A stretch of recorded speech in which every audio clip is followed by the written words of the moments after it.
Good morning, dear students. Today we'll be starting a new topic in the chapter Force and Pressure. And the name of the topic is Magdeburg Hemispheres Experiment. Moving ahead with our topic today, Magdeburg Hemispheres experiments to show large atmospheric pressure. This experiment is being done to show the large atmospheric pressure. जैसा कि आप देख रहे होंगे as the name suggest कि ये जो experiment था वो इसलिए किया गया था ताकि हम ये बता सकें कि जो एटमॉस्फेरिक प्रेशर है that is too large. Moving ahead, the experiment was performed in 1657 at Magdeburg which is a city in Germany by scientist Otto von Guericke. The scientist who performed this experiment was named as Otto von Guericke, and this experiment was performed in the year 1657 in the city Magdeburg. जैसा कि बच्चों आप सभी देख रहे होंगे कि ये जो एक्सपेरिमेंट था वो 1657 में मैग्डेबर्ग जो कि जर्मनी में एक सिटी है और साइंटिस्ट ओटो वेन ग्यूरेके द्वारा किया गया था. अब आइए पढ़ते हैं कि इस एक्सपेरिमेंट में ऐसा क्या था और what this experiment tells us about. In this experimental setup the two hemispheres are tight fitting and become air tight when they are joined together. When air is present inside the joint hemispheres, they can be easily separated by pulling with a small force. जैसा कि आपने देखा होगा first point में कि जो दो hemispheres आपको इस पिक्चर में दिखाई दे रहे हैं that are airtight and are joined together. When air is present inside the joint hemisphere, they can be easily separated by pulling with a small force. मतलब जब इन हेमिस्फीयर्स के अंदर एयर प्रेजेंट थी तो उस समय जब हमने इन हेमिस्फीयर्स को ओपन करने के लिए पुल किया तो वह काफ़ी ईजीली ओपन अप हो गए और हमें ज़्यादा मेहनत नहीं करनी पड़ी because there was air present inside the hemispheres. जैसा कि आप इस पिक्चर में देख रहे होंगे बच्चों, ये दो रेड कलर एरोज़ हैं उस हेमिस्फीयर के हैंडल जिन पे आप फोर्स अप्लाई कर रहे हैं इनको अलग करने के लिए. और जैसे कि आप फोर्स अप्लाई करते हैं तो ये हेमिस्फीयर्स ओपन हो जाते हैं जैसा आप ऊपर देख रहे होंगे. This was only possible because the air present inside the joint hemispheres also exerts it's pressure. मतलब कि ये सिर्फ इसी वजह से पॉसिबल हुआ क्योंकि जो आपके हेमिस्फीयर्स हैं उनमें जो एयर प्रेजेंट है वो भी कुछ प्रेशर एक्सर्ट कर रही होगी हेमिस्फीयर के सरफेस पे जिसकी वजह से वो ओपन अप हुए. अब आगे बढ़ते हुए and in the next step when the two hemispheres are joined together and air is removed completely from the space between them by using a vacuum pump. When the air is removed from the hemispheres, the vacuum is created inside the hemispheres. Then the two hemispheres cannot be separated even by pulling with a large force. So now these points are stating that when the air is removed from the hemisphere, it becomes impossible to open up the hemisphere. मतलब आपने देखा कि पहले hemispheres में जब air थी तो आप जब स्मॉल अमाउंट में फोर्स लगा रहे थे तो वो इजीली हेमिस्फीयर ओपन हो जा रहे थे, लेकिन जब आपने एक वैक्यूम पंप यूज़ करके वो एयर रिमूव कर दी हेमिस्फीयर्स में से तो अब आपके लिए वो हेमिस्फीयर्स ओपन अप करना बहुत ही मुश्किल का काम हो गया. तो which shows that the atmospheric pressure is very large outside as compared to inside when the hemispheres are not been aparted. So in the third point it says All this happens and depends on the fact that since there is no air inside, the unopposed atmospheric pressure acting over the whole surface of hemispheres from outside presses them so hard and not allow them to separate. जैसा कि आप देख रहे होंगे, ये जो आपके जो ऊपर ये इस स्लाइड में जो ऊपर पिक्चर है वो ये बताती है कि जब उस हेमिस्फीयर के अंदर एयर प्रेजेंट थी तो जो बाहर एटमॉस्फेरिक प्रेशर था वो उससे बैलेंस हो रही थी, जिसकी वजह से जब आप फोर्स लगा रहे थे हेमिस्फीयर के हैंडल्स पर तो वो हेमिस्फीयर इजीली ओपन अप हो रहा था। लेकिन जब आपने वैक्यूम पंप यूज़ करके हेमिस्फीयर के अंदर से सारी एयर रिमूव कर दी तो हेमिस्फीयर के अंदर वैक्यूम क्रिएट हो गया, जिसकी वजह से जो हेमिस्फीयर का सरफेस है उस पर जो एटमॉस्फेरिक प्रेशर लग रहा था दैट इज़ अनबैलेंस्ड, जिस वजह से even you are pulling it with large force the hemisphere is not opening.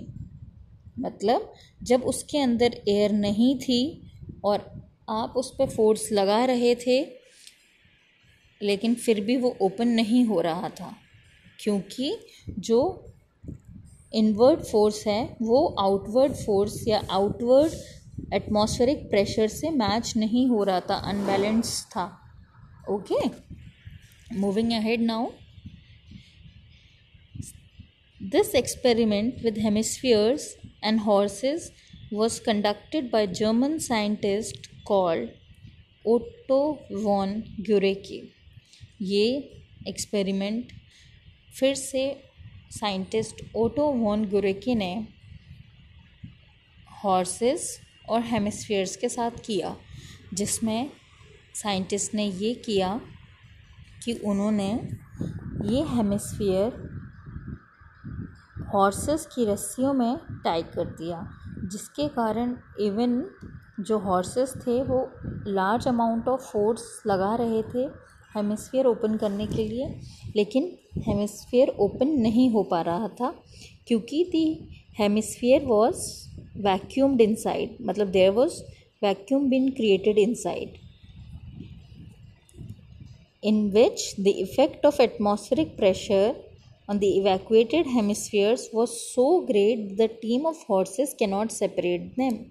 मतलब जब इस हेमिस्फीयर के अंदर एयर प्रेजेंट नहीं थी, एयर रिमूव कर दी गई थी, तब इस हेमिस्फीयर को ओपन करना was impossible for the horses also. That is because of the presence of the large atmospheric pressure outside the hemisphere. So this experiment proves that when air is filled inside the hemisphere, it is much easier to open up the hemisphere with a small amount of force. But when vacuum is created inside the hemisphere, it is quite difficult to open up the hemisphere even if we apply a large amount of force.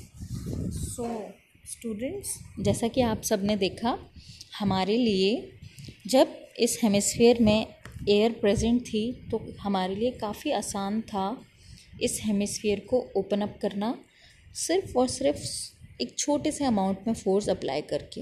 लेकिन जब क्या कहते हैं, आपने देखा होगा जब air remove कर दी गई, हेमिस्फीयर के अंदर वैक्यूम क्रिएट कर दिया गया, तब हमने even large amount of force लगाकर भी हम उसे ओपन नहीं कर पाए।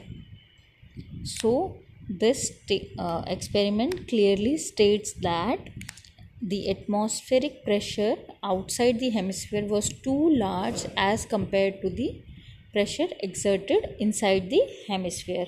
Is that clear, students? I hope you all have understood this experiment. Okay, now moving ahead with our next subtopic, our body and atmospheric pressure. We have seen from the Magdeburg hemispheres experiment that the pressure exerted by atmosphere on the earth and its object including us is very large. जैसा कि आप सब ने देखा होगा अभी Magdeburg hemispheres experiment में जो प्रेशर एक्सर्ट हुआ एटमॉस्फेयर द्वारा अर्थ सरफेस पे या किसी भी ऑब्जेक्ट पे वो काफ़ी लार्ज है.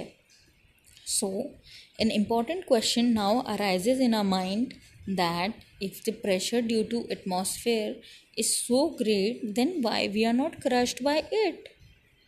मतलब अब हमारे दिमाग में एक सवाल आता है कि अगर एटमॉस्फेयर में जो प्रेशर है वो इतना ज़्यादा है तो हम लोगों पर उस प्रेशर का कोई असर क्यों नहीं पड़ता, जिसकी वजह से हम क्रश्ड क्यों नहीं हो रहे हैं. अब देखते हैं इस सवाल का जवाब. This can be explained as follows. Our body has a liquid called blood. Students, you all must be aware that human body has a liquid called blood which flows through the blood vessels into each and every cell of our body. और जो blood है वो हमारे blood vessels में flow करते हुए हमारी body के हर सेल तक पहुंचता है, जिसकी वजह से हमारी बॉडी की फंक्शनिंग ईजी होती है. The next point is our blood itself exerts a pressure called blood pressure which is slightly greater than the atmospheric pressure. Since the atmospheric pressure acting on the body from outside is balanced by blood pressure acting from inside, we do not get crushed.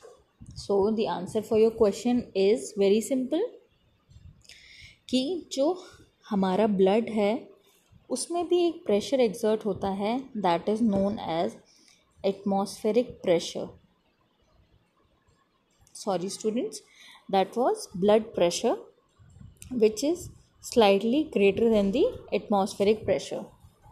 मैं फिर से repeat करती हूँ, जो हमारा blood है उसमें भी एक प्रेशर एक्सर्ट होता है जिसका नाम है ब्लड प्रेशर, और it is also known as BP. You must have heard about it, which is slightly greater than atmospheric pressure, जो कि आपके atmospheric pressure से काफ़ी ज़्यादा होता है.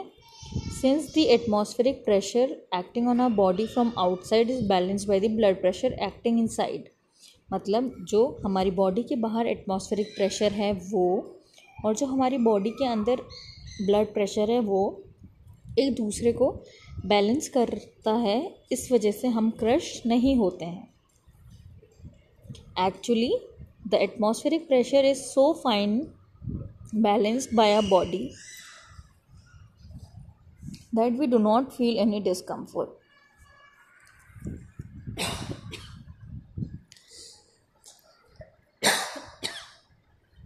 Sorry students, I'll repeat once again. Actually, the atmospheric pressure is so finely balanced by the blood pressure that we do not any discomfort. मतलब जो हमारी बॉडी का ब्लड प्रेशर है और जो बाहर की एटमॉस्फेरिक प्रेशर है वो ईज़िली बैलेंस्ड होता है, इसीलिए हमारी बॉडी को कोई डिस्कम्फर्ट नहीं होता है. We even do not feel the existence of atmospheric pressure at all, जिसकी वजह से हमें बाहर का जो एटमॉस्फेरिक प्रेशर है उसका कोई अभाव पता नहीं चलता अपनी बॉडी पर. ठीक है. I hope you all have understood this. Moving ahead, as you can see in this picture students, आपने देखा होगा ये जो बाहर से एरोज दिखाई दे रहे हैं आपको, वो हैं आपके एटमॉस्फेरिक प्रेशर, और जो आपकी बॉडी में अंदर एरोज हैं those are yours blood pressure. So now the blood pressure is being balanced by the atmospheric pressure, जिसकी वजह से we do not feel any discomfort due to the atmospheric pressure.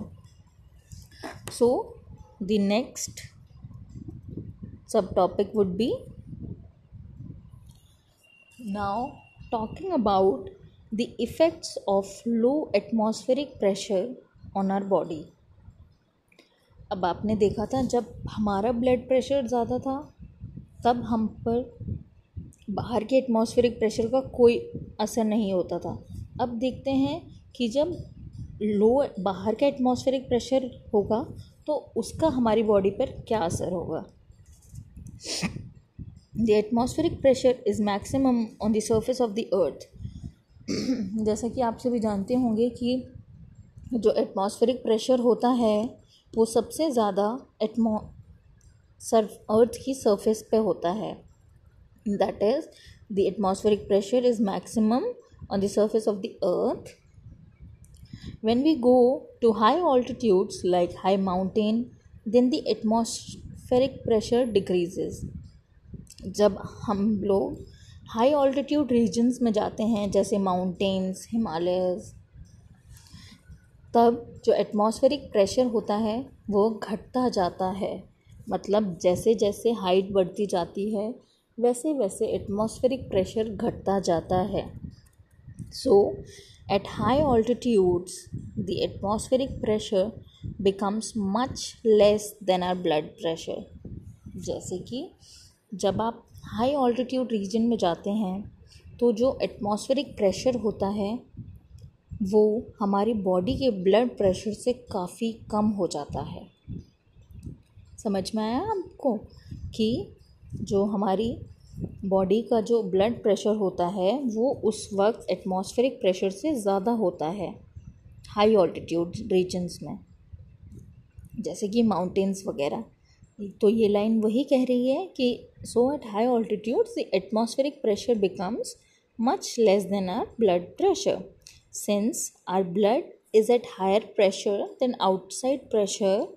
Therefore some of the blood vessels in our body burst and nose bleeding takes place at high altitudes.